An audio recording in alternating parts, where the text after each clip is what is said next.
Hi, my name is Thais Gibson, and I'm the creator of the Personal Development School.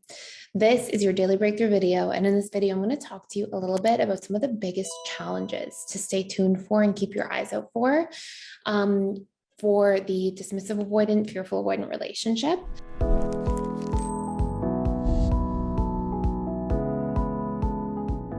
We'll talk a little bit about resolution. I do have like really long form courses for resolution around these key points that you can check out for free for 7 days using the link below.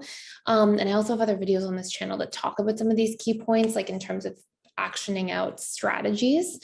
But we'll talk really about the biggest challenges so you can be aware of them and see, in advance what may come up in your relationship and have preventative measures installed in your relationship. So you don't have to deal with these things the hard way, so to speak. Also, I know my lighting's a little bit funny today, and sorry if that's distracting. We had Hurricane Fiona come through to Atlantic Canada, where we live most of the year, just recently. So we had to leave and we didn't have any internet. The power's down on like the entire province, more or less. It's like slowly getting back up and running. So I'm just a little not in my normal space. So anyways, so one of the first things that's really important in terms of challenges that may come up is that fearful avoidants have a hard time understanding how the dismissive avoidant can be so independent. And often, if a fearful avoidant has a lot of unresolved trust wounds, they'll take that, hyper independence and they'll make meaning out of it according to their core wounds. And so these can be things like feeling afraid of being betrayed, assuming that they must be being betrayed if the person doesn't want to spend as much time with them as they want to spend with the person. And that can come up in a lot of different ways. And also because dismissive avoidants tend to not let people in so much, sometimes fearful avoidants can also, in early stages of that relationship, become suspicious about the lack of transparency that exists in this dynamic. So really, the more transparency there is, and the more understanding the fearful avoidant has of attachment styles and how much the dismissive avoidant just needs their time and space to self-soothe, the less they'll personalize that and give meaning to it.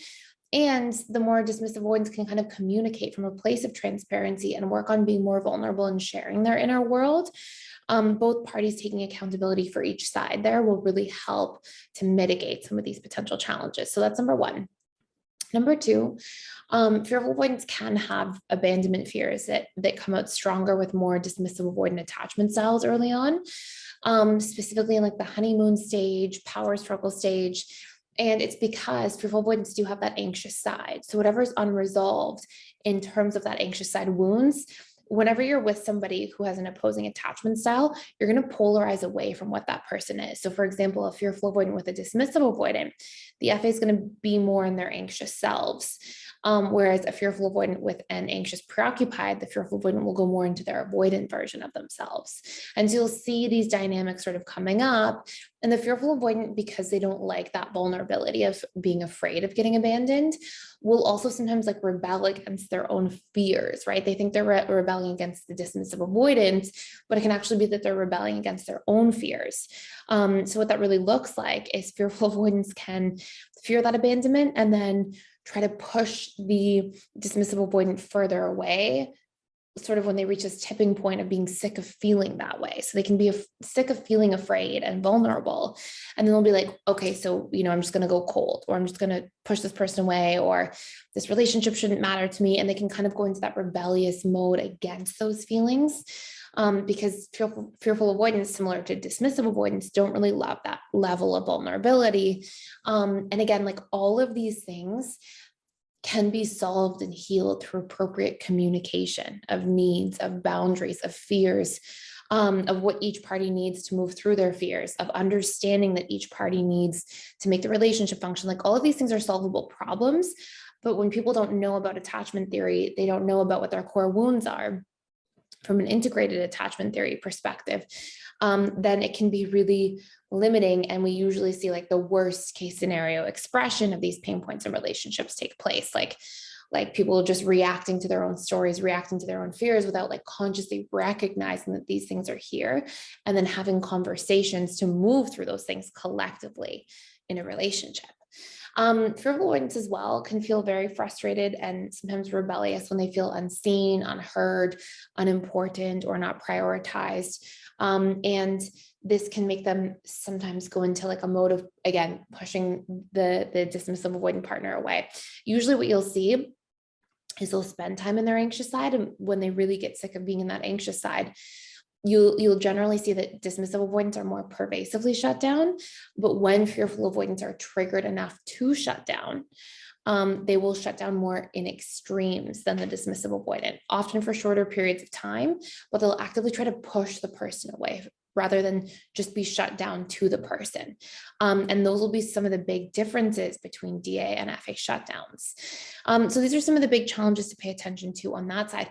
So much of healing, and again, we have this whole course with like steps, strategies, exercises, everything you need that you can check out for free for 7 days using the link below. But like so much of moving through this requires reprogramming these stories, requires communicating, learning healthy communication steps and tools. And again, we have a whole course for exactly, as the FA, how to talk to your dismissive avoidant partner, how to address these wounds and these fears that are coming up.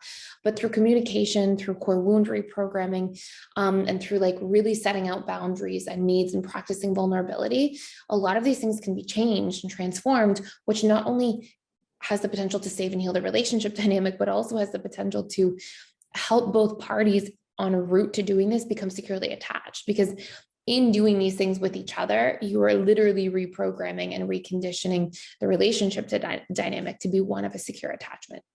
So from the dismissive avoidance side, dismissive avoidants can fear sometimes feeling pressured, trapped, shamed, and criticized. Dismissive avoidants generally do not like conflict. They don't like criticism.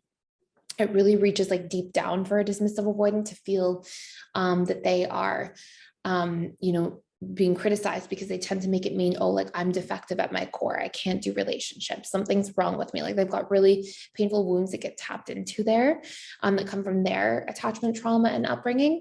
And dismissive avoidants also fear like losing the presence and the connection from fearful avoidance that's often there, and that like extra care and supportiveness that they often didn't really have growing up in their childhood in many ways that they needed it.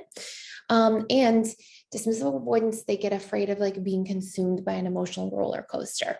They generally have a more limited emotional bandwidth. So when there's a relationship that requires an excess of emotional time and care and reparation and all these things, dismissive avoidants may shy away from that and may really shut down and sort of push somebody away to protect themselves, because they're really doing a lot in their own personality to try to avoid their own emotions. And that's their own method and strategy to stay safe at a subconscious level. So these can play a huge impact. And sometimes they feel like their need for independence is misunderstood and misconstrued as something suspicious or bad, when really it's just a lot of the time something they need to self-soothe. And they can feel frustrated at that misunderstanding that comes from their partner. So the last thing I'll say here is like to really mitigate through these things. So much of the healing becomes, can you be more transparent as a dismissive avoidant? Can you give a little bit of context? Can you let somebody know, hey, I really care about the relationship. If I need time alone on the weekend at some point, it's not because I don't care about you. It's because this is how I recharge. This is what I know. So the more context is given, the better. The more transparency is given, the better. It's funny because it's counterintuitive, but like dismissive avoidance giving a little bit of transparency to their FA partner almost like grants them more independence. It's like then the FA can understand. And just by sharing a little bit vulnerably, it allows for like more of your needs to be seen and understood and met by the FA partner. And really clearly being open to like working through things, saying, hey, I don't love conflict. I don't like being on a roller coaster. It's really hard for me. But if you tell me what's going on for you, like I'm here to try to understand your feelings and needs and see what I can do. And for both parties to be able to talk about like what their experience is in an argument or a disagreement, like what their fear is, what they need to feel resolved, like really getting into the habit of like dumping those things out and working through them. Yes, it's very vulnerable. Yes, it's like it goes against some of the attachment wounds adaptations that each party has made growing up. Like usually both parties who have an avoidant side have learned like, oh, I'm safer by not being vulnerable. But by growing out of that and growing beyond that, not only are you healing the relationship dynamic, but you're healing yourself as an individual and healing your own attachment trauma by practicing a different way of being and seeing that this is okay and that it is safe and that you are worthy of being understood and heard and having your needs met. So these are some really empowering things to work on. Again, you can check out that course for free for 7 days, more than enough time to go through the course. And in joining that course, you'll also see you get access to like literally everything in PDS. So if you click the link below, you'll get access to all of our 55 plus courses. You can check out anything for that 7-day period. We have webinars 4 times a week. We have daily social events. We've got like guided meditations, morning routines, evening routines, times to practice communication, little events held just for that so that you can join with other group members and practice communicating and having it modeled out and having tough discussions and getting feedback from our trained PDS coaches and facilitators. We've got all these cool resources and you can check them all out using the link below. So hopefully this makes sense. Thank you so much for watching.